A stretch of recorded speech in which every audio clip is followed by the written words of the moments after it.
everyone. So thank you for coming. It is so great to see here familiar faces of friends and new faces of people who came to listen to us today. So thank you again. And we are here today to talk about the pornography industry. This discussion is crucial because pornography, in my opinion, represents the culmination of the manipulative sophistication of the sex trade. Because the sex trade is a dangerous system of abuse against women that has always worked to normalize itself throughout history. It was easier to normalize prostitution when women's rights weren't considered at all, and it wasn't long ago. So in those darker times, prostitution was seen as a legitimate entertainment for men. But as our societies have grown more aware of the rights of all human beings, including women, including those living on the margins, new justifications, new excuses have become necessary.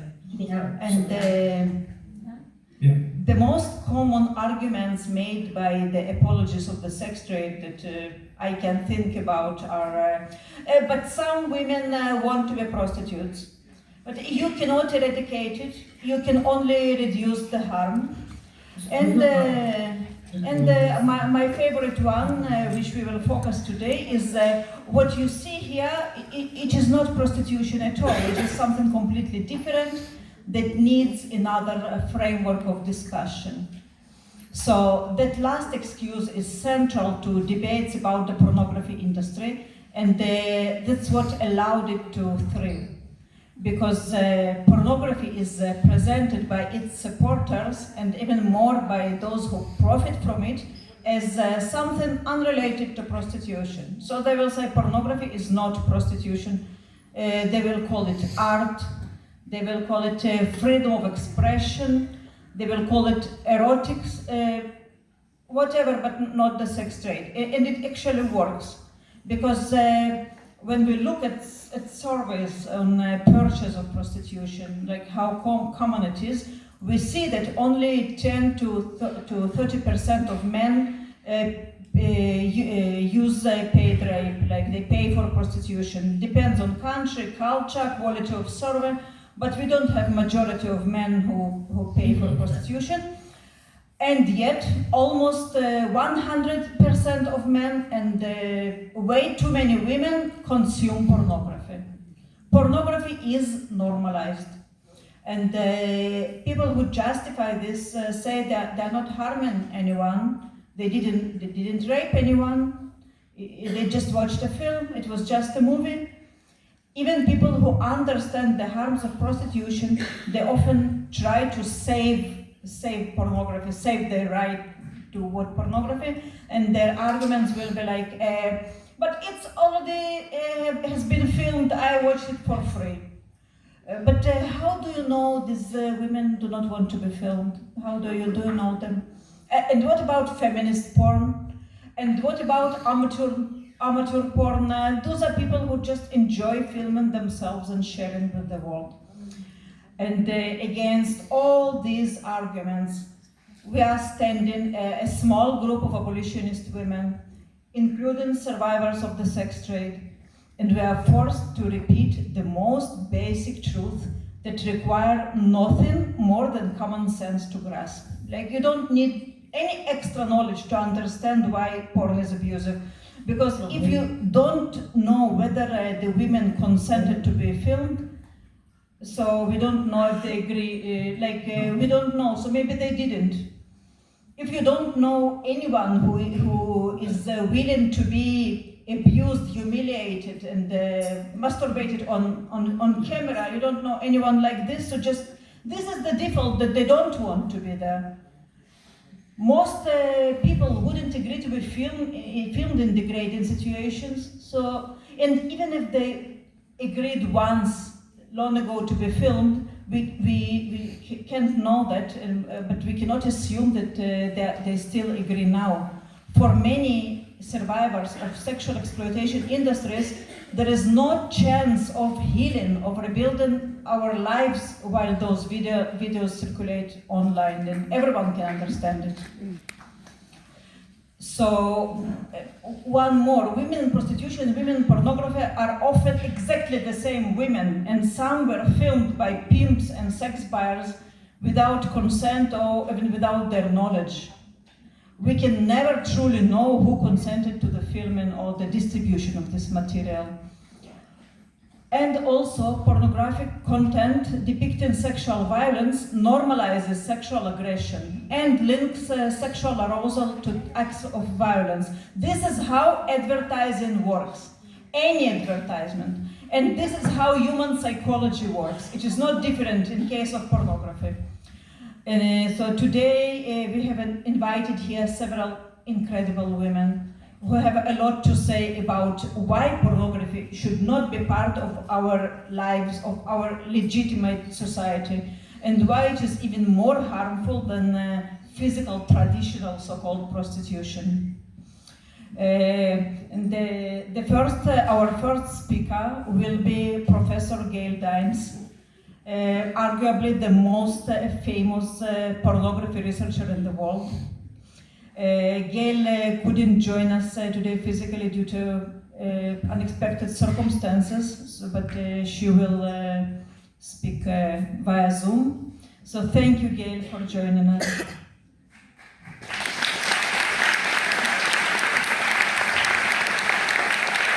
Okay, can everyone hear me? Yep. Great. Okay, well, hello to everybody. Hello to my sister panelists. I'm very sorry I can't be there, but my mother-in-law died last week in Israel, so I had to fly out. So apologies, and believe me, I'm missing all this feminist energy. So we're going to talk about how a normalised industry destroys lives. So I want to give you a few quotes about how normalised it is. This is a letter to The Guardian. If you are an avid viewer, which means that you're actually an addict, choose a partner who has similar values around it.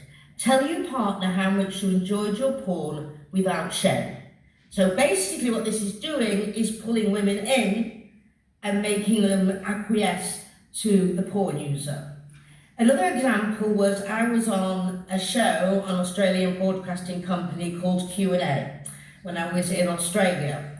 And I had Michael Cunningham, who wrote the hours, leaning over me, drunk, saying, I love porn. I couldn't peel him off me. And it was clear, no embarrassment, just he loved porn. Another example is Scarlett Johansson, and she said, I think porn, like everything else, can be enjoyed.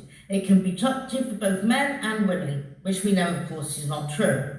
And then I'm going to describe somebody to you. So this was from the Wall Street Journal.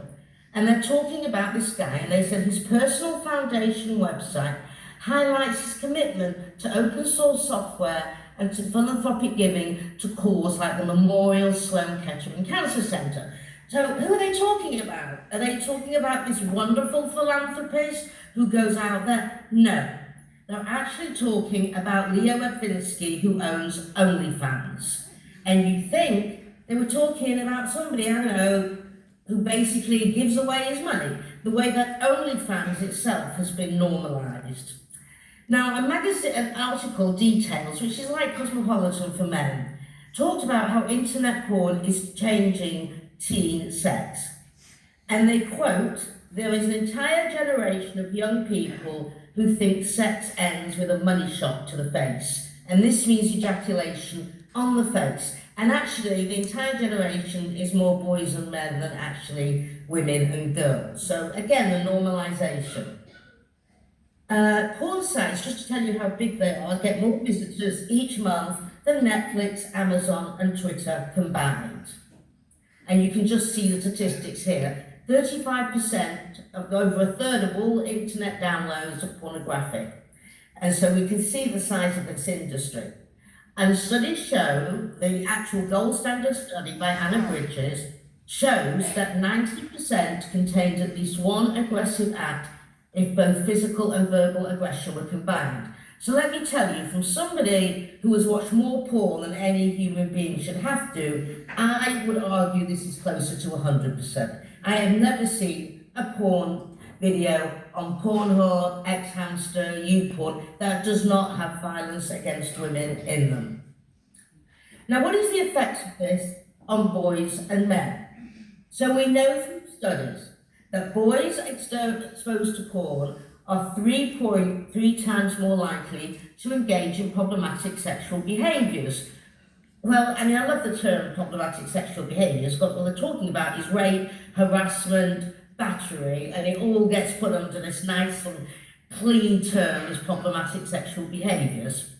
Boys who intentionally sought out porn are 6 times more likely to self-report sexually aggressive behaviour. And this was a causal study, not correlation, because other variables were controlled for. So when anyone asks you and tells you there's no studies that show the effects, we have over 30 years of empirical studies. A meta-analysis of longitudinal studies shows that boys exposed to porn are more likely to sexually harass. Again, this is because it was longitudinal. This is causation, not correlation. And nearly 70% of boys who frequently daily use porn reported that porn made them want to try out what they'd see. Of course it did. Because if it didn't, porn would be the only media genre in the world that had no effect. And given that we've got a multi-billion-dollar industry called advertising, which is meant to change behaviour, how would it be possible for boys and men to go on porn and not change behaviour? So really, the argument should be, okay, prove to me that masturbating and ejaculating to porn has no effect. We should turn it around on those who argue against us and let them prove that this is the only genre that has no effect. High school boys who are frequent users of porn are more likely to buy sex than those who are not. So we can see the connection here between porn and trafficking. So how does this affect girls and women? Wow. Because when you lay waste to a generation of boys, you lay waste to a generation of girls and women. Now, girls and women are being groomed into hypersexualization by a porn-sick culture. So what we're doing here is we have turned the culture into a mass perpetrator against women and girls. And the result, for example, when we look, the American Psychological Association did a report on hypersexualized culture. And what they found is that girls sexually objectify. And when they do, this leads to increased levels of body loathing, anxiety, depression, risky sexual behaviour, early pregnancy, STDs, dropping out of school, suicidal ideation and self-harming, and increase in sexual victimization. Because again, you're training them to see themselves as nothing more worthy than sex objects. Now, I interviewed some very unsavoury characters in prison, actually with Leah Keith, who all of you know. And we went to prison, we interviewed these guys, and one of them said to me, looked me straight in the face, because he was explaining how he groomed his 10-year-old stepdaughter, who he then went on to rape. And he said, the culture did a lot of the grooming for me. And I have to say, I nearly fell out of my chair. Why? Because he nailed it in a way that very few do, is that the culture, again, is perpetrating against our girls and our women and grooming them into seeing themselves as sex objects. Joanna Angel, who calls herself a feminist pornographer, and let's be very clear, there's no such thing as feminist porn. You're either a feminist or you're a pornographer. You can't be both. You have to choose which one you're going to be. And by the way, that's the same with ethical porn. If I have to say the words ethical porn again, I think I'm going to go crazy. The girls these days just seem to come to the set porn ready. So what Joanna Angel is saying is not just if you end up on a porn set, but that again, the impact on these young women and girls is that they are being made porn ready, again, by a culture. Now, what are the harms to women in pornography? We know higher levels of PTSD than either war veterans. They have physical injuries to the vagina, mouth, anus, brain, body in general. They get STIs such as gonorrhea and chlamydia of the mouth, eye, anus and vagina. And so if somebody talks about sex work, ask them where in any job work is listed that you might get gonorrhea and chlamydia of the mouth, eye, anus and vagina. That's not work, that's sexual slavery. They have a higher risk of miscarriages and poor reproductive health. They're stalked by so-called fans, and there is a permanent record of their abuse and fear of being seen. Women live in terror that their images are going to be seen. And you know what? A lot of the women who are in OnlyFans, for example, they are recorded on a secondary device and then it is uploaded onto Pornhub. So their images are everywhere. Women in porn feel like they never exit porn because of the permanent record of their abuse. Actually, what it is a life sentence. That's what happens to women in porn. So what are we going to do about this, okay? We do what women have always done. And you have to realise that women have always been the forefront of every major social movement that makes life worth livable. They build the social movement and then the men come in and take it from women. So what we have to do is what women always do, which is basically destroy whatever men do with patriarchy. And so that's our job. That's our job in radical feminism, is to take a hammer or whatever you need to take, a bulldozer, to get rid of this industry. And of course, Andrea Dworkin puts it better than anyone else. I am going to ask you to use every single thing you can remember about what has been done to you, how it was done, where, by whom and when, why, to begin to tear male domination to pieces, to pull it apart, to vandalise it, to destabilise it, to mess it up, to fuck up. So our job as radical feminists is to fuck up any patriarchy, misogyny that men build. And I would suggest we start doing that right now, because the pornographer has had absolutely free rein on the destruction of women and men and boys as well. So what we need to do is go out there, fuck it up, show no mercy, because they've never shown mercy to us, and do what radical feminists do: destroy. Thank you.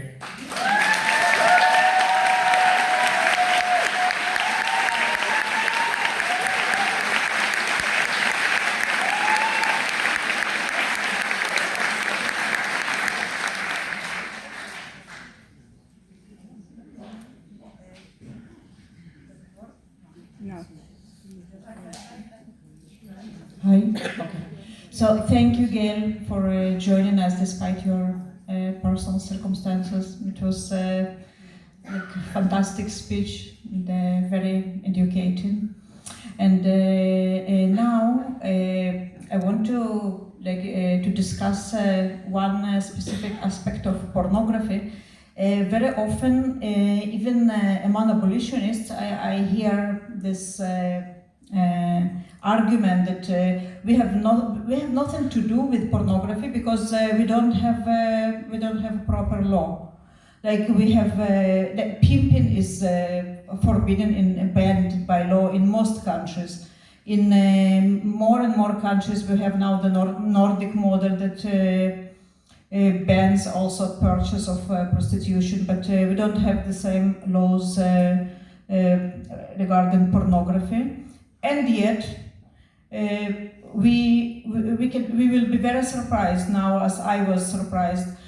Many acts by pornographers performed today under current laws of existing countries.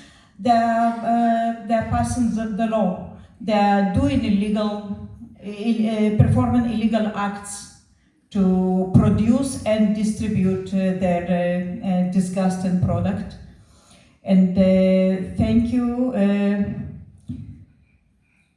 women who came to discuss this today. There are two French women. One of them is a lawyer, Lorraine Question, and another one is a representative of French NGO, Oselle Feminist. and they will share with you how they are fighting pornography using existing legal tools. So thank you very much. The floor is yours.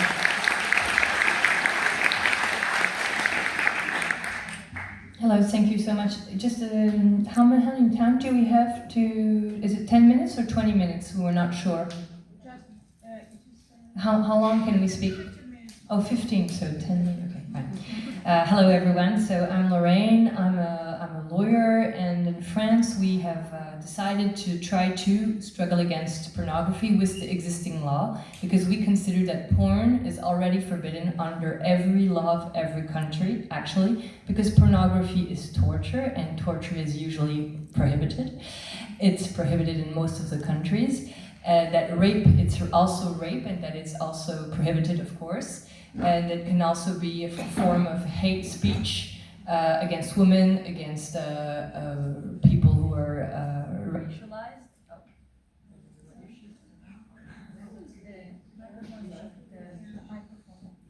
Sorry? It's not, it doesn't work. But I can speak loud.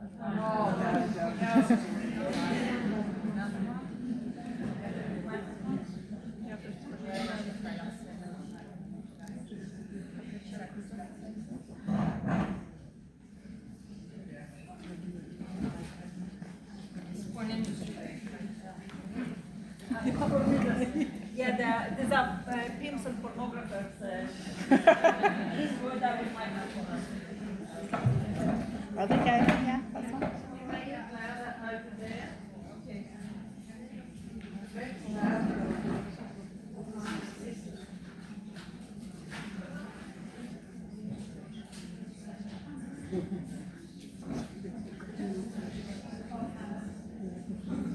What made a difference in the last session was making about it over there. What there? What the sound She's calling someone.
There's a shame like Otherwise, I can talk loudly.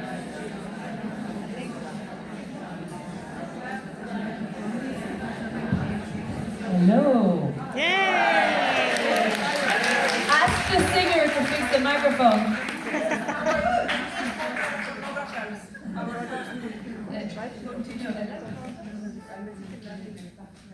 Okay, well, whenever. Okay. So I was saying, yeah, we tried with the existing laws, and we succeeded, actually. It was not easy, but for us, for now, we succeeded.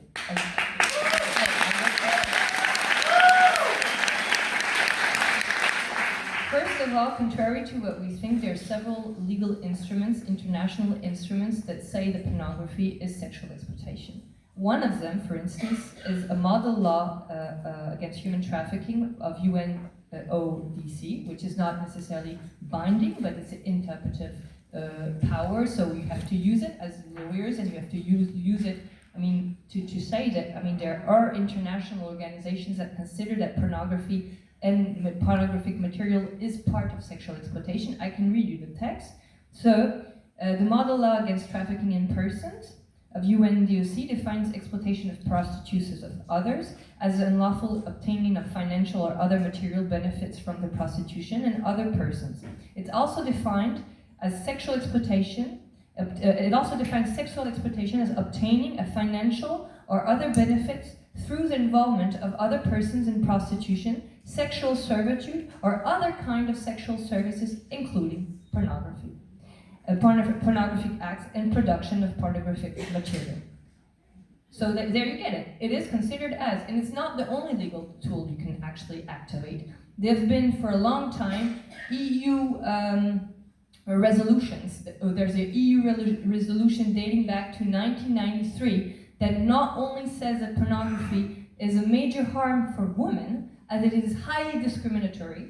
It also says that in pornography industry, it's massively human trafficking. So you have this tool already, and there are several others. Of course, there is the very recent resolution from Riem Amsterdam from the UN, which is more than obvious and says exactly what we say, that prostitution and pornography are the same. Pornography is film prostitution, so there's no difference. So you can actually use all those legal tools that have an effect in order to try to reverse the narrative which is created by the porn industry and is so powerful that it annihilates the legal tools which are supposed to be the reality and describe reality. So I think that in every country actually you could get to that point. So what did we do in France?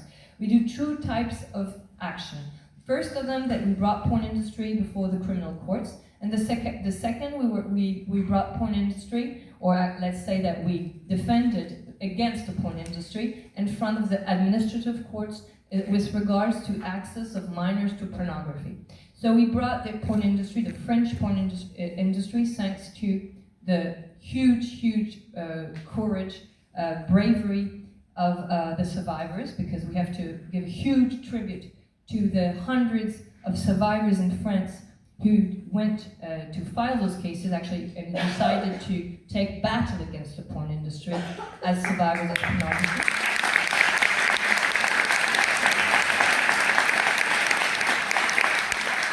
So in the beginning of the case, the case began because police officers were screening online and they found on how could you say,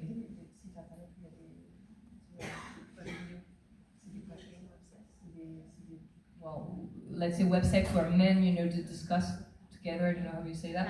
Chat rooms, exactly, sorry.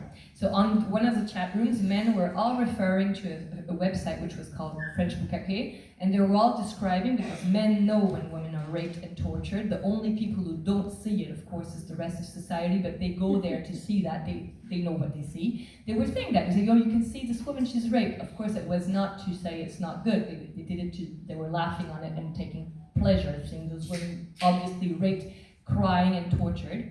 So they went to see what this website was, and they realized that it was probably pimping, because men could pay and go themselves to rape women in France, in Paris, in those huge bukakes. Bukake is a name to actually talk about torture. There's a woman in the middle of a room and men around her and rape her, and everything is filmed, of course. And very horrible stuff that happens everywhere in the world and happening right now when we're talking, which refers to, of course, what happens to women since history. I mean, women have been gang raped for history in wars. They're gang raped now in Gaza. They're gang raped everywhere in Algeria. They were gang raped. All this, of course, is it's historically based on what women have been through for ages and ages and ages. And that's what pornography is all about. So they started charging on just pimping. And I remember the public prosecutor saying, well, we won't manage to get rape. 4 years later, they're all not convicted, but accused, and they're going to be brought before the criminal court for aggravated rape. All of them.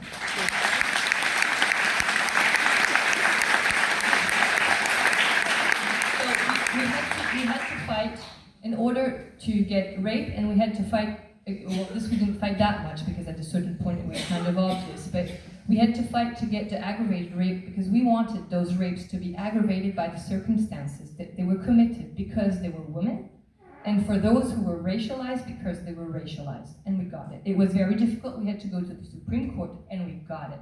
So today, pornography is considered as aggravated rape against women and against racialized people. It is a racist crime and it's a feminicidic crime. I mean, it's a misogynistic crime, which is obvious for us, but wasn't obvious for society. And so this we got it. In the same time, we wanted to get the pimping conviction against every one of them, not only the pornography where the clients were paying to get access to the women and rape them. We wanted also to every person making money out of those videos of rape to be convicted for pornography, for pimping, under our law, sexual exploitation, if you prefer.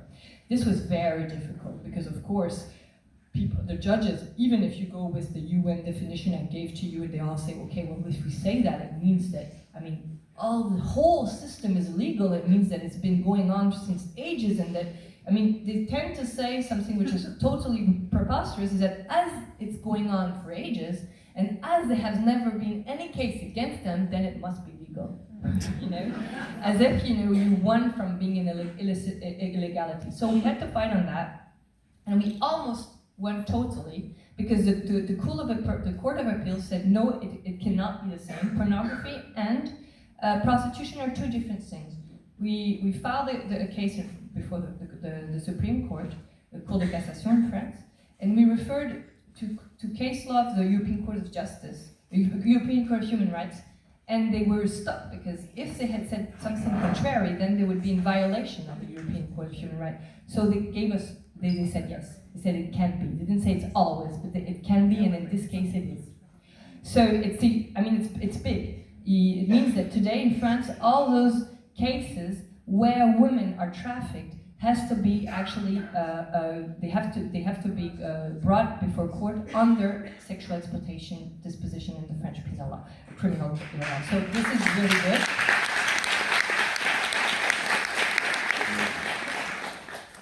Then the second way we tried to take action against the porn industry was with regards to the law that prohibits the access of minors to pornography, which is a law in the criminal court that exists for more than 25 years and has never been implemented.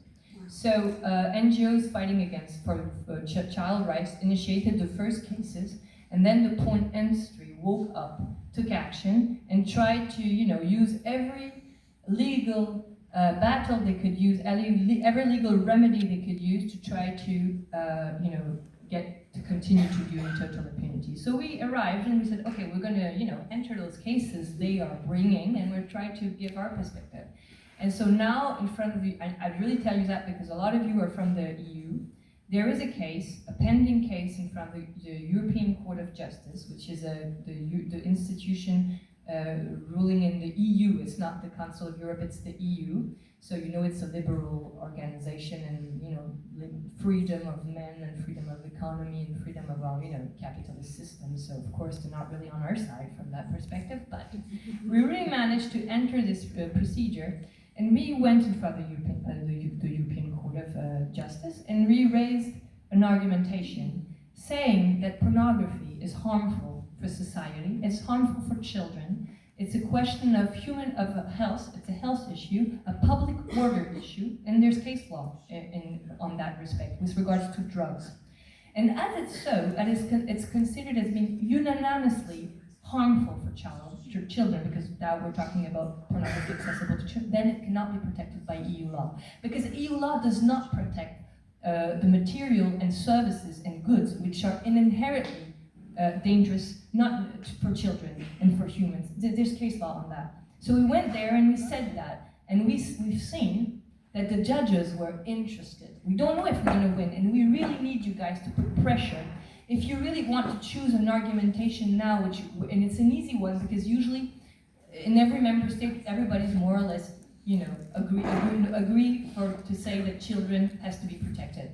Try to raise concern on this aspect, to try to put a bit of pressure on those institutions and get the case. Because if the EU says that pornography accessible to minors is not protected by EU law, then we have much more power to forbid it and to fight against it. Because on the contrary, if it becomes a service, then you can imagine the whole protection they will get. And this is pending now in front of this institution, and we still have a few months. So those who are interested, I really ask you to get into contact, for instance, with Céline or with me, and we try to give you the data and try to, create awareness on this specific question now, because I mean, legal battles can really change a lot of stuff, and it's a little bit of efforts, and then there's a huge impact. Then, to finish on that point, if I still have a bit of time, I really wanted to put the emphasis on the fact that we consider that pornography is sexual fascism, nothing more than that. We consider that there's a correlation between the fact that fascism is raising in the whole societies and the fact that pornography is so accessible. There's no doubt about that. That actually pornography is the fascism of the intimacy, and that society, let's say the political construction of a society is necessarily based on the intimacy of every household, of every person. And if you manage to annihilate, and if you manage to alienate even the intimacy, then you can build fascist societies with violence, and you can annihilate empathy. I mean, for me there's a real correlation, because there's genocide in Gaza that we watch this violence every day on our phones, and like people are numbed in the same way that they're numbed by all those images of rape, of torture, of destruction of human beings. I mean, I've been looking at that pornography that I've never been seeing. I never watched pornography before I entered those cases. What you see there, it is, I mean, it's unimaginable how, I mean, horrible it is. I have absolutely no words. I mean, and it's on real persons. It's like all those tortures are not fake. They're committed on human beings, on women, on young girls. It's destruction, total destruction. So from my perspective, and this is going on, and people are watching it. So I mean, we have to really take a stand and understand what's going on with this pornography.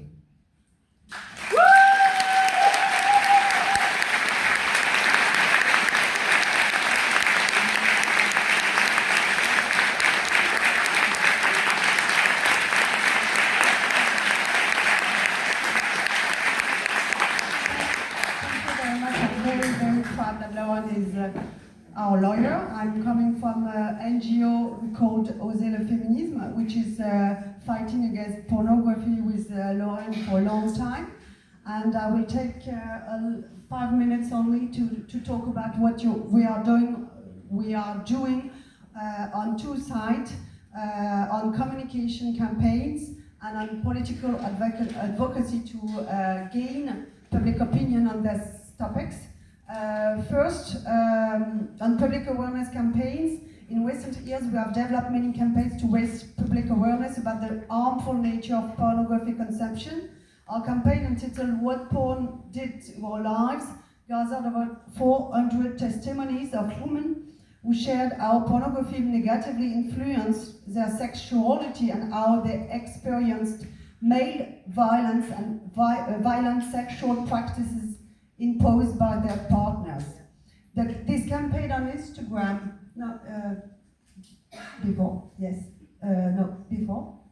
This campaign was widely shared, with posts receiving tens of thousands of likes and several million views each of them. And women testified about the early and often forced exposure to pornography and how men used porn to impose violent sexual practice on them.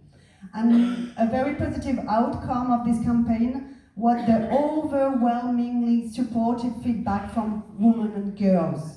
Many simply saying, thank you. Finally, an NGO speaking about pornography from a feminist perspective. All the negative comments were coming from males only, with always the same arguments, of course, sexual freedom, you're anti-sex and so on. But the positive comments were all from women and girls. And we launched another campaign on Instagram called Balance ton port, which is Me Too hashtag in France. And we focused on the idea that pornography was misogynistic, racist, lesbophobic, and pedocriminal. The focus of the minor, Lauren talked about the case on the European Court of Justice, yes. And even if we think pornography is harmful for all minor and adult women and men, we focused our campaigns on minors and showed that 51% of boys aged 11 regularly consume pornography in France. And this figure shocked public opinion, and we mobilized around enforcing a law. I will not develop more because Lauren talked about that. In parallel, we develop political advocacy. So maybe second, yes, this one. Because after following the French Bucaque case, the Senate Women's Rights Delegation published an important report in September 2022, revealing and analyzing that the systemic violence of the porn industry.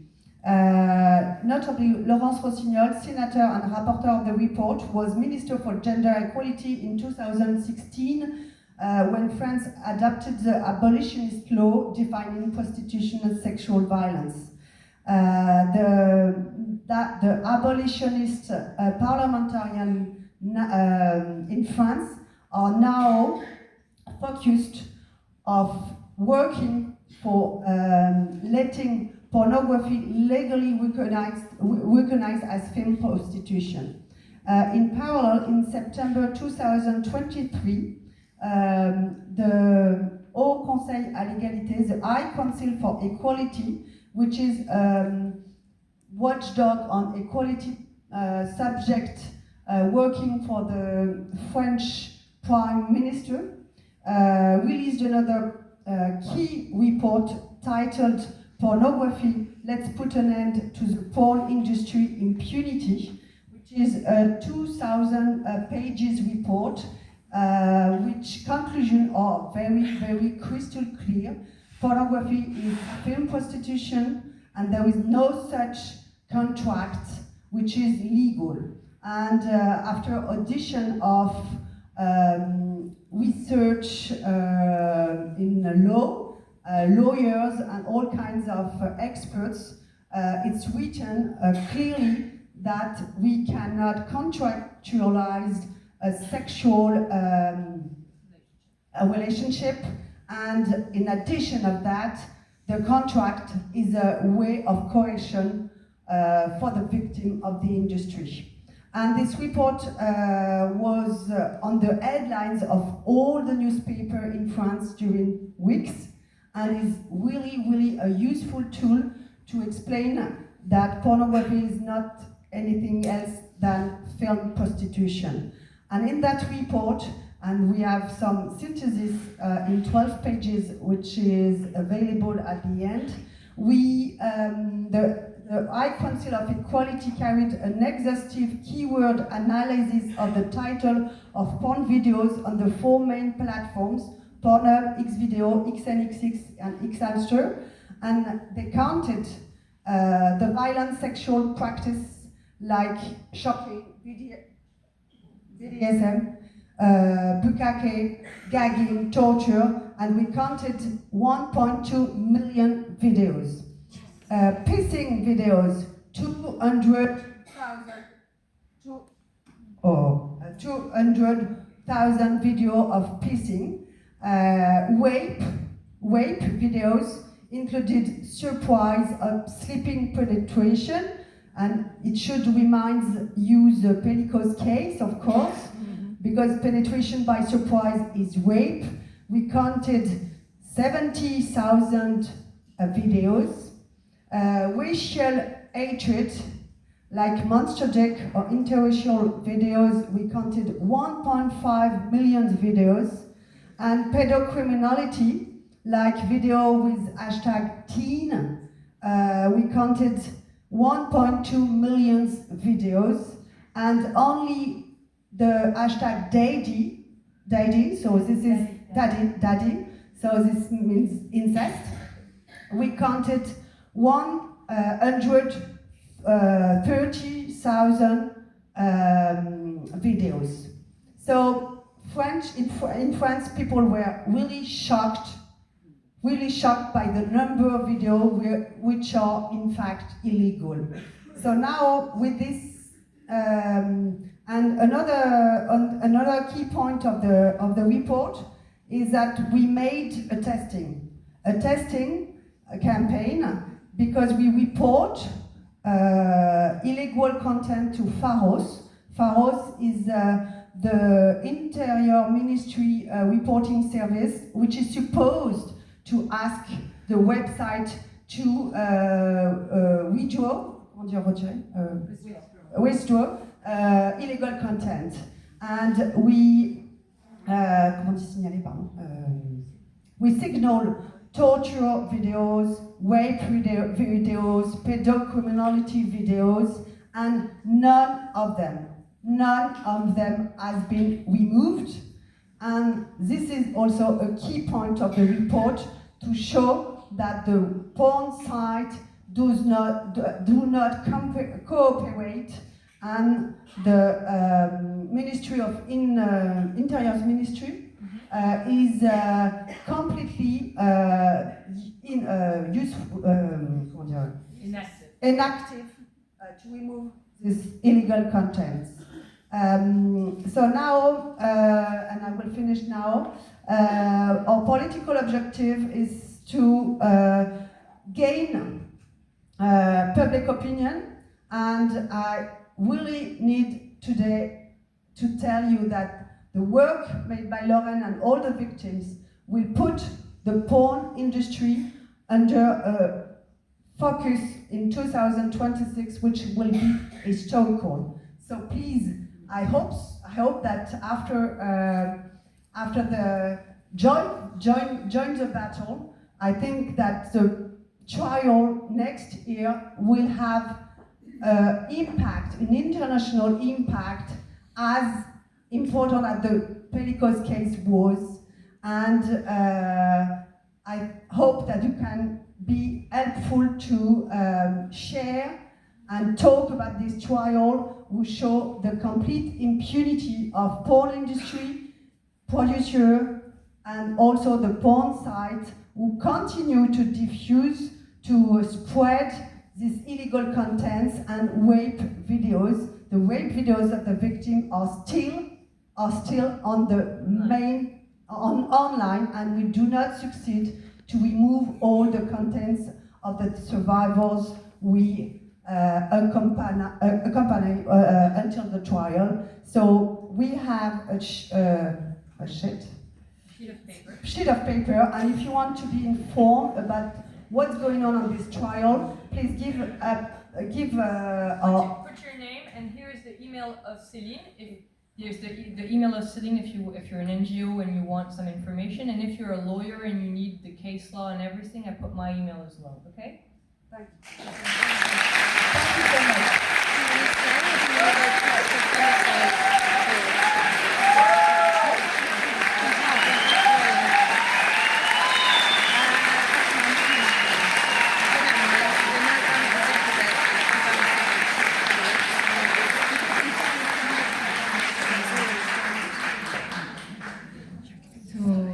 Thank you, Celine and Lorraine, for showing us how much can be done actually under the current law. So we don't even need to of course, we need to change existing law and to improve it, to adjust it to technology and innovations, but still a lot can be done without a single change in the current law. And thank you for teaching us. We hope to continue learning from you.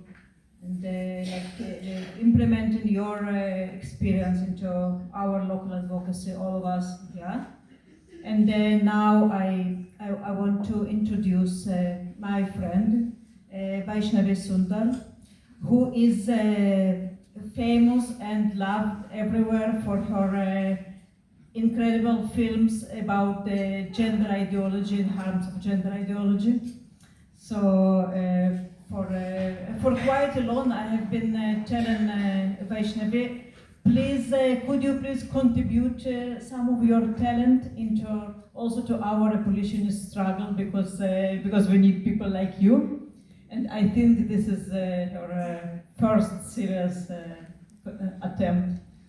So thank you, Vaish, for coming to our party.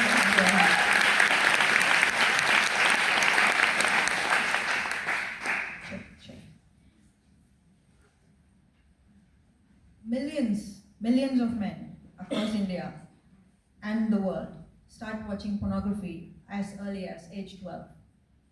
A child, barely a teenager, learning about sex, not from parents or teachers, but from porn websites. And what are they learning? That women's bodies are for their pleasure. Their respect is optional, that violence is sexy. In India today, over 800 million people are online. Smartphone ownership is soaring. Studies now show that anywhere between 60 to 70% of internet traffic goes to pornography. Pornhub was banned repeatedly, but people always found ways around the bans. Some created local alternatives, others simply cracked the restrictions. The argument has shifted from, is this right, to how can we access it faster? A 17-year-old girl in Uttar Pradesh had two men barge into her home. One raped her while the other recorded it. For an entire year, they kept her captive, coercing her into silence with the threat that they would leak the video. She kept complying, hoping that the video would remain private. But it was sold in dark alleys across Uttar Pradesh for as little as 50 rupees, less than $1. Her pain became men's profit. Asifa, an 8-year-old girl from a Muslim nomadic tribe in Kathua, was gang raped and murdered. When her name and identity were leaked, said rape videos were searched for online. Imagine the mind of a man who types the name of an actual real person, a rape victim, an 8-year-old girl, on a porn website with the sole intention of wanting to masturbate to it. India is filled with men like that because Asifa rape was one of the most searched terms according to analytics. The National Crime Records Bureau reported an average of 87 rape cases per day in India in 2019, with a steady rise year after year. You can now imagine the number to be way too higher than that. During the pandemic, child pornography surged, according to the Indian Child Protection Fund. During COVID-19 lockdown, when Pornhub and other sites made premium content free, porn consumption in India spiked by 95%.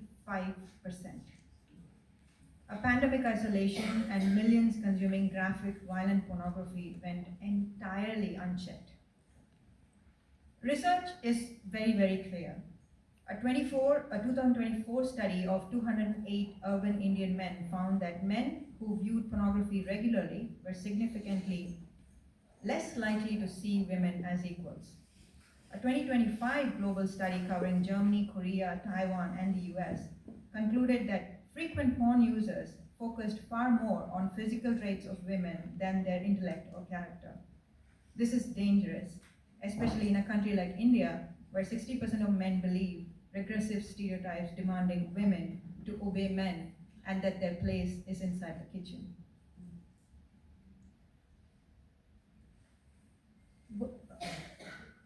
Could where young people learn about sex in India be the root cause?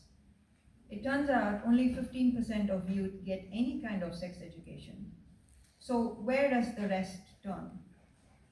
To pornography, of course, and once they are hooked, it becomes their sex education. Young girls now post pictures online wearing choke collars, captioning them Netflix and choke. Why? Because they are mimicking what they see in porn. They think this is sexy. They think this is desirable. They think this is what men want. And men make that extremely clear. I have read enough personal stories online to know how young women who haven't even had an opportunity to be touched, held, or kissed by someone they love have had anal sex.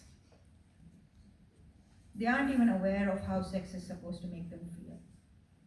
It doesn't end there. There is an unfortunate interconnectedness between various forms of female sexual exploitation. A 2015 global study showed that men who watch porn are far more likely to buy sex. In India, prostitution is a whopping $8 billion industry with over 275,000 brothels. Most women are forced into it because of poverty, but many fall prey to porn-fueled coercion.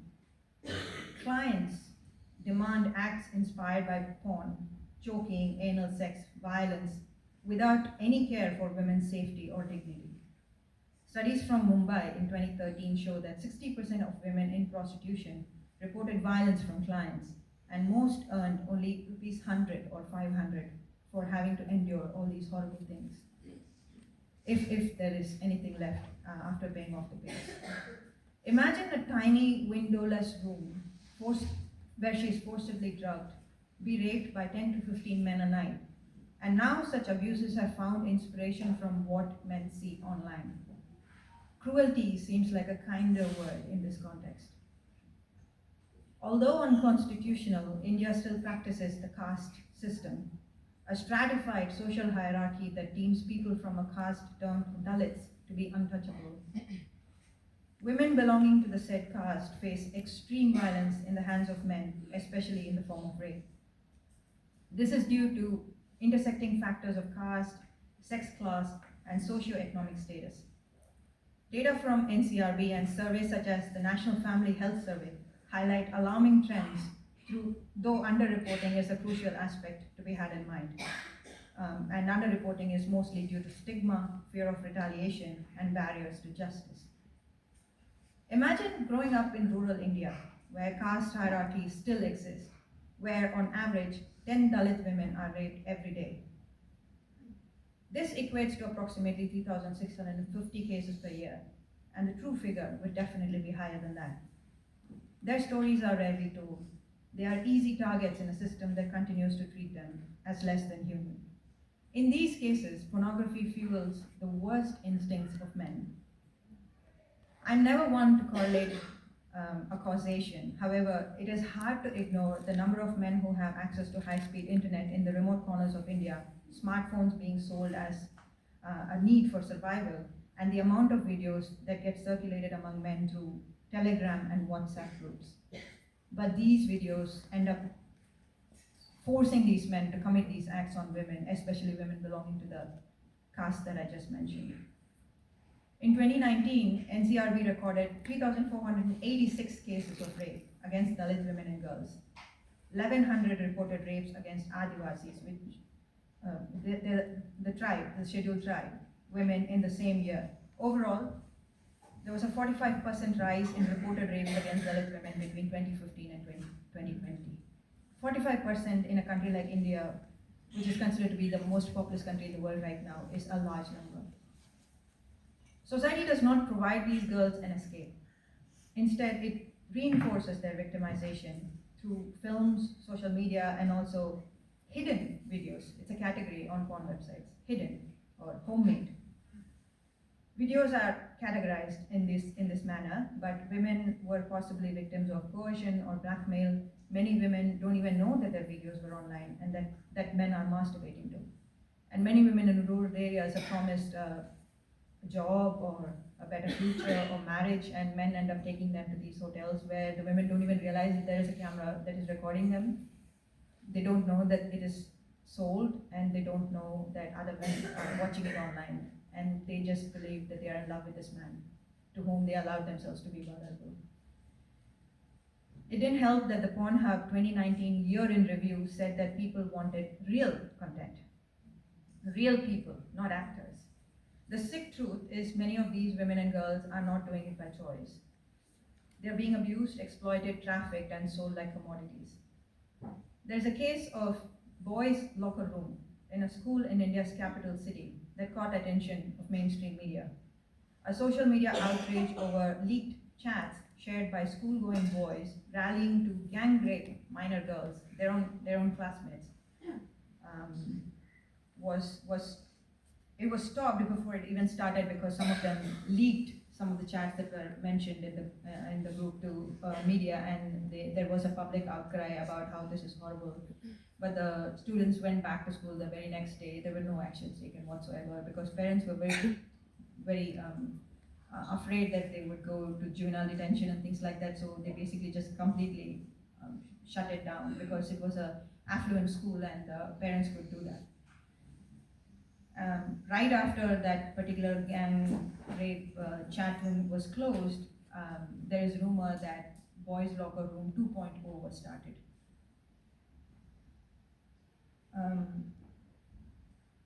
And I'm beyond sure there are millions of such other chat rooms all over the internet as well. The median age of the boys discussing it just keeps becoming smaller and smaller. But I wish that this is the end of pornography crisis facing India. We are now having to deal with a force darker than all that we have heard about so far.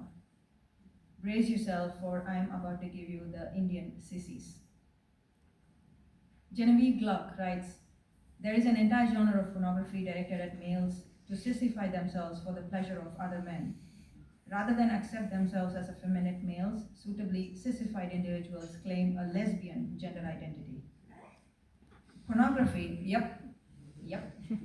Pornography is currently being used to groom children into gender identity ideology. A search for seemingly innocuous terms like trans and transgender in Discord server, it links them immediately to hardcore pornography servers, including those in the categories of BDSM, nudes, kink, femboy, trap, femdom, age play, furry, and slave. But my specific concern is the fact that this brand of pornography has a strong foothold in India just the same. A few years ago, I wrote about the Indian trans rights activists lobby producing a training module for teachers with mentions of puberty blockers, hormones, and surgical interventions as solutions for gender dysphoria. This lobby is still continuing to push this agenda with the help of the Chief Justice of Madras. The manual had no warnings or reference to life-changing irreversible damages, but curiously, one of the authors of the training manual is a trans-identifying man, is himself heavily entrenched in this particular brand of pornography. In his social media, he posts pictures of himself completely naked and talks about gender and expression and fluidity among all of those bullshit. He's also a member of a subreddit called Indian Sissies, where he posts pictures of himself with the caption, "Still a slut." There are thousands of young Indians who visit his profile, call him their inspiration, and wish they could be just like him, a pornified, fetishized, and utterly deplorable, misogynistic view of what a woman is. This is grooming, and worthy of scrutiny by legal bodies. Instead, he's a glorified man who is sought after for his intellect and queer views. Years ago, during my proverbial cancellation, an Indian man who self-identifies as trans-lesbian whined about what a threat I am to the trans community. This man is known for his openly glorifying pornography and his rapid, repulsive, fetishized drivel that is welcomed in liberal online magazines posted on Medium, where, by the way, female users have been banned for merely stating the importance of biological sex. He writes about how he masturbates to women with penises and proclaims that porn told him that it was okay to be a girl. Laughably, this proclamation was made into a poster that circulated among progressive Indian social media circles, which is where I first got wind of this misogynistic man. And there are thousands of men like him or worse than him, and the Indian Sissy subreddit is proof enough. These are men who are married and have children. Even before the advent of current gender ideology, the pornification and fetishization of lesbianism has brought about acute shame among women who openly express their sexuality. Lesbian is a popular genre on all pornography websites, and men are known to be the largest consumer. In the Indian film industry, the trope of same-sex attraction has been used to titillate the audience, even if the plot has absolutely no connection with it whatsoever. Even films that proclaim to be about same-sex attracted women, any intimate scenes are clipped out and used as fodder for masturbation. Deepa Mehta's film Fire, 1996, is still used within Indian circles as a slur, where two women's close friendship is mocked as a fire moment and treated as a sexually charged joke. Words have meaning, and feelings don't warrant any license to alter them. When the conditions of women in this country is so fatal, what the trans lobby is attempting to do is yet another form of female erasure. I don't know what the solution to this is anymore. Perhaps we must demand proper sex education in every school. We must push for tougher regulations on pornographic content. We must teach young people about consent, respect, and equality. And we must hold online platforms accountable for what they allow to exist. And now, with the advent of gender ideology, we must keep an active lookout for grooming pedophiles on social media and demand the criminal justice system to take child safeguarding a little bit more seriously. Thank you.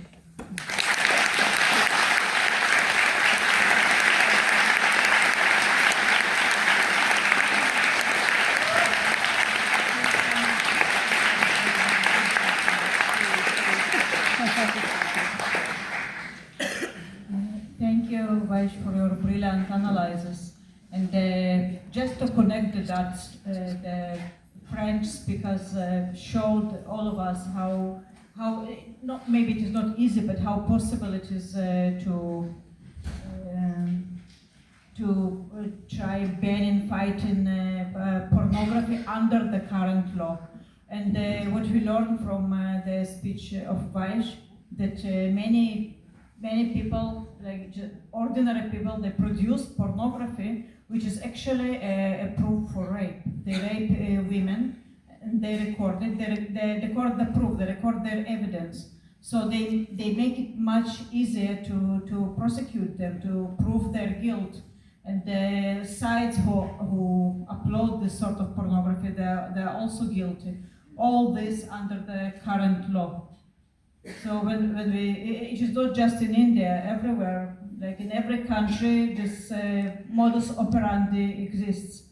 Gang rape or just rape, women is rape, which is recorded, and the rapist doesn't even feel that the recording is somehow threatens him. He enjoys so much impunity, so much self-confidence, and but in reality he could be prosecuted much easier. So thank you, Vaish, for this. And our last speaker. In the beginning of this panel, I say that pornographers often pretend that their disgusting content is art. So it is art, it should exist because it is art. But the real art makes our society better, makes people's life better. And the pornography is not art, it is abuse. And our last speaker today is a real artist, someone who makes society better. Her name is Valerie. She is, as I said, an artist, an activist, and a survivor of the sex industry, who will discuss pornography from the point of sex trade survivors. So thank you, Valerie, for coming here.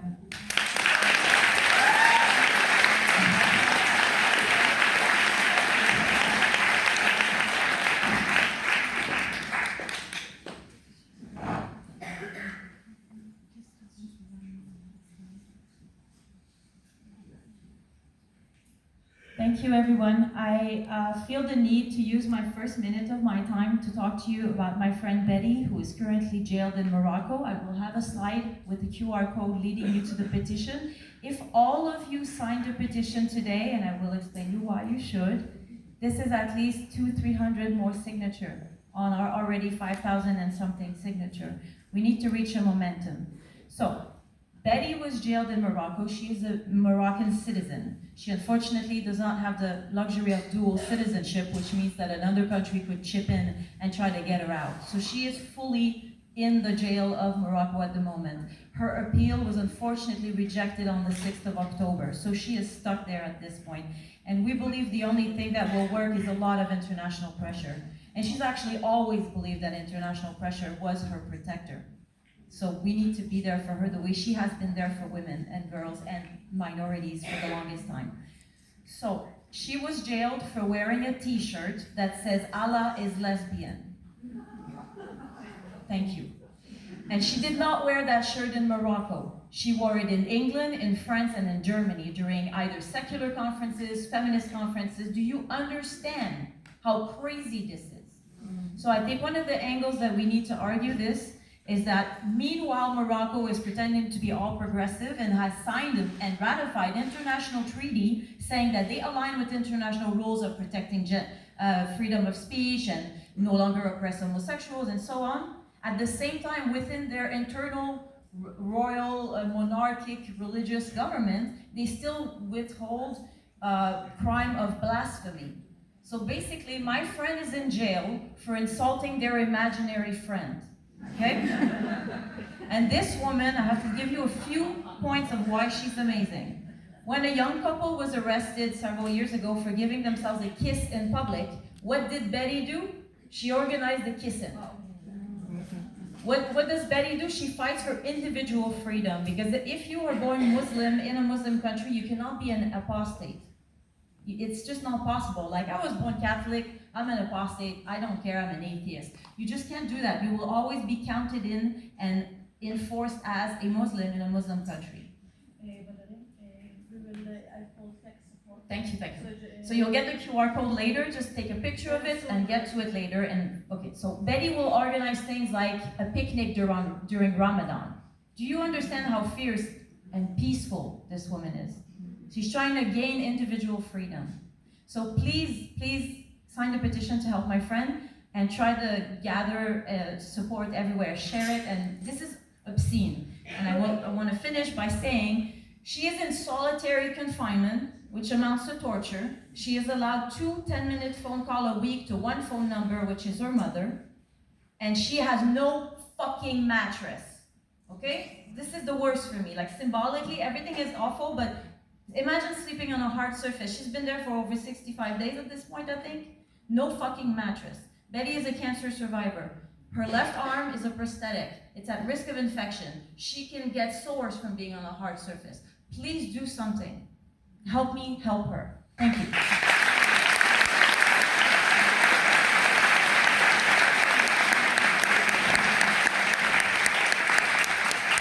All right, back to our topic. After this fun, entertaining segment on patriarchy, let's talk about nasty patriarchy more. So, I'm a survivor of prostitution. I never did porn myself because there was something in me that didn't want to leave a trace as much as possible. I had this awareness that this follows you forever. And I was fortunate enough to just not be able to avoid it. And also, cameras back during my prostitution were this big, okay? My prostitution was between 98 and 2003. So this is before high-speed internet, before small camera, before smartphone. So certain factors protected me. But the role of porn in my grooming is humongous. My father basically exposed me to pornography from the ages of 5 years old. He would even hide his porn magazine in my kids' playroom. It was everywhere. You would open his locker at work and it was full of porn image. It was so normalized. We would go for a walk most nights after dinner time, and he would go to the magazine stand and be looking at these magazines, and I have a vision of little 5-year-old me seeing these covers. Everything groomed me. I also knew that my dad had been a doorman in strip clubs and that he had worked for the Italian mafia in Montreal. So everything, the message was sent to me that this is cool, this is what cool women do, and that's why I was also severely bullied in school. This is another factor that I think made me very vulnerable, is when you get so rejected and bullied, and suddenly a man says, "You're beautiful, I'm gonna pay for you." you know? So there's a lot of things that make women vulnerable to fall into the trap of thinking the sex trade is a cool, empowering option. And at the time, I would have believed the whole I'm a sex worker bullshit, which took me years to really unpack and understand. And abolitionism as a way of viewing the world didn't exist back in my days. It was either it's all prohibited or it's all legal. There were no in between. And what the abolitionist model, otherwise known as the Nordic model, or the Americans like to call it the equality model, I'm French Canadian. So what the model does is it suddenly came up with this brilliant idea to say, how about we completely decriminalize people, which are mostly women in situation of prostitution, but criminalize clients and pimps. And that was a mental revolution. And it allows me to view that there is a system that commands my entry and that wants to maintain me sexually available for men. And as long as I thought I'm a sex worker, it's my choice, I could not explain the consequences in my body. I could not see myself as a victim.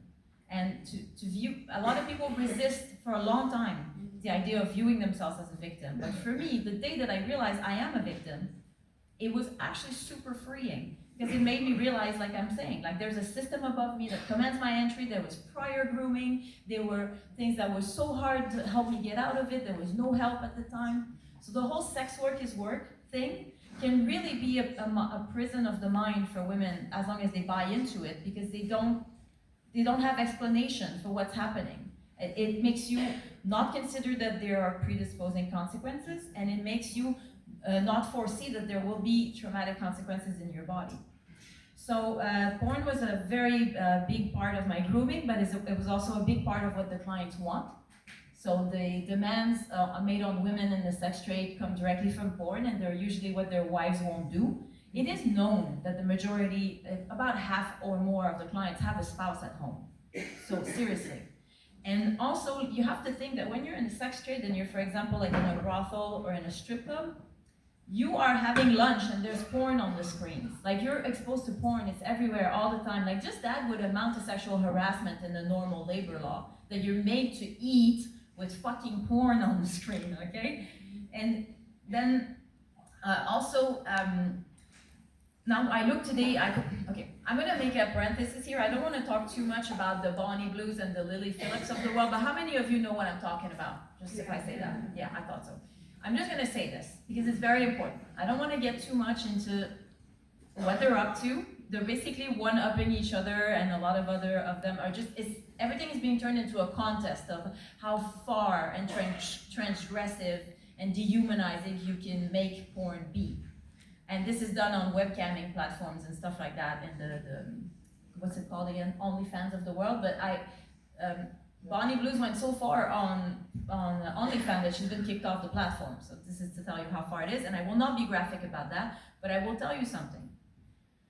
Us survivors, once we get out, what we consider our trauma to be made of is things like the smell, the sperm, all the condoms, and the dirt of the trade, and the way men talk to us, and the way the endless train of faceless men.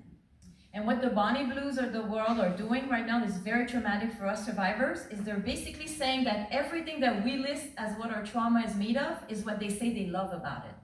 This is fucked up. Bonnie Blue will say things like, I love it, like there's so many men that I can't even know who they are taking me, and blah, blah, blah. And for me, I've been watching that, not her porn, but I mean her interviews and things, and she has the benefit of being utterly consistent in her thing. And she did something that was very, it was the epitome for me. I had nightmares after it, and I had physical revulsion. Is when we say like we're very triggered by the dirt of the sex industry and the sperm and everything. After her alleged 1,057 men in 13 hours, alleged, because I don't think our mucous membrane can withhold that, she had an entire floor filled with condoms and baby wipes and stuff, and she made a snow angel in it. Do you understand when I'm telling you that what she says she loves is what we say is our trauma made of? This is what I want you to... And you would have asked me 20 years ago, where do I think the sex trade is going? I could have never foreseen that.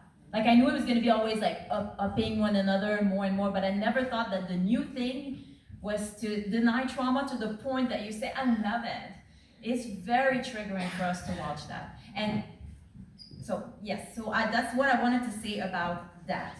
Now, the fact that porn is torture, as these cases are trying to argue, very big deal. I have Canadian friends, Linda McDonald and Jean Sarson, who wrote a book about non-state torture, and this is what they're fighting for, is to have the recognition, because in international law, torture is only recognized as something committed by a state. So the fact that we need recognition for non-state, like domestic type of torture, is a big deal in law. So that's important. Now, I have made some bullet points of things I want to say. So also another thing is, I also used to be caught up in the whole fetish BDSM thing. You know what I'm talking about? And the reason why I'm against it is that I'm fundamentally against the erotization of power differentials. And that's what that does.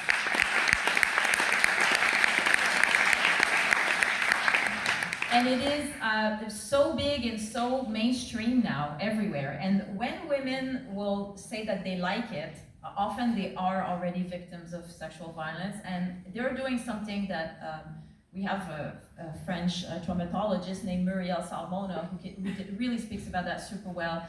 It's a traumatic excitement. What they're seeking in that is like some sort of resolution. They're reenacting things. They're playing with the adrenaline and then the soothing, comforting hormones that comes after having almost risked your life. So when you're doing the bondage, sadomasochistic thing with someone, you're basically saying, oh, thank you for not killing me. It's like, it's pretty crazy. You're putting your life up to a certain limit and you pretend like you have keywords, safe words, blah. But basically you're playing with that limit to then feel what? Grateful that they didn't go as far as they could. Like, it's rape play. It's rape play. So this is a big deal because it's seeping into everything. Now, when some women like to think that doing just webcam, I'm only doing webcam. I have seen victims of webcam that are as seriously dissociated as I have from doing actual prostitution. And I would say even worse, because the demands that the clients make, because they don't have the touching, they go even further in the crazy shit they want to see. So some women can be behind their screen. A man is not actually touching her, but she can be severely dissociated and alienated from herself, and how deep the psychological twisted relation goes online with the man is very, very sick. Like, I've met survivors who have never been doing physical prostitution who are more traumatized than me and more dissociated than me. So, and it's right. Also, porn is not art. It's also not speech. A lot of places, like in Canada, they're trying to argue that it's a freedom of speech. It's not speech. It's a very real thing happening to women in women's bodies. It's very real. They're not even actresses. They're not acting. This is really happening. If anything, it's more a documentary leaning than movie leaning. Come on, like you. All right, so I'm going all over the place, but I just want to get through some ideas. So I want to have a thought for my sisters here who have to watch these videos as evidence. I cannot watch porn. It's extremely traumatic. Even sometimes when you're trying to illegally download a series or a movie, and you see this porn content appear on this corner that pops. As soon as I see a lot of flesh, skin color from the side of my eye, I'm triggered. Because porn is very triggering for me, the sounds, the everything. So they have to go through that, because the very fact that these videos are crime evidence. Seriously. So I also think I think a lot about young women. I think young women are not really attracted to radical feminism because there's something about us that they view as like, oh, you're anti-sex, because their movement has branded itself as sex positive, which is the biggest bullshit I've ever heard.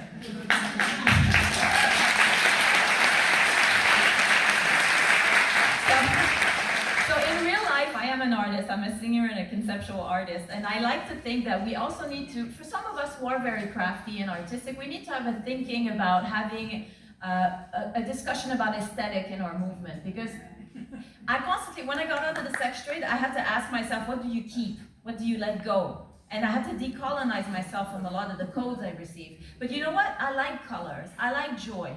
So I think I have now found my sense of aesthetic. And I think one of the barometer female oppression for me, one of the strongest one for me is high heels. Because the heel are meant to make you less capable of, less able, and more uncomfortable. And the high heel, as much as I used to think that they are I used to think it's objectively beautiful when I was in the sex trade. And now I look at it and not only I'm repulsed by it, but I hate what it means. I hate what it does. I want to encourage you to be flat-footed. Be grounded, because when men navigate the world, they are fully fucking grounded. They're not like a gazelle unable to run. They are grounded. Flat foot is very important in what we're doing, and aesthetic is allowed. Okay. So I have other things I would like to say, but I hope they come up in the question period. But I want to say that the prices that I used to charge 20 years ago are about the prices that women are charging now. Just think about that.